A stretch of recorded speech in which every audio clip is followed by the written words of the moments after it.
السلام علیکم سامعین، 28 جمادی الاخری کی تاریخ شروع ہو چکی ہے، 20 جنوری ہے۔ خبر کا عنوان ہے شیبہ کے چہرے پر تیزاب پھینکنے والوں کو عدالت نے 14 سال کی سزا سنائی ہے۔ خبر تھوڑی تفصیل سے سنیے۔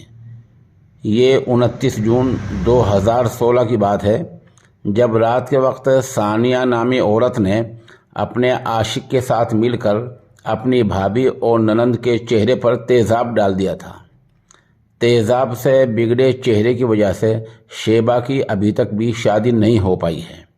معاملہ اتر پردیش کے ضلع میرٹھ کے پھلاودے کا ہے۔ عدالت نے مکان میں گھس کر تیزاب ڈالنے کے معاملے میں 6 سال بعد 4 قصورواروں کو 14 برس کی سزا سنائی ہے۔ یہ حملہ پورے منصوبے کے ساتھ کیا گیا تھا۔ بتایا گیا کہ شیبہ کے علاج میں 35 لاکھ روپے خرچ ہو چکے ہیں۔ اے ڈی جے ہرش اگروال کی عدالت نے اس معاملے میں خاتون ثانیہ سمیت 4 لوگوں کو مجرم قرار دیتے ہوئے 14 سال کی سزا اور 1 لاکھ روپے جرمانہ عائد کیا ہے۔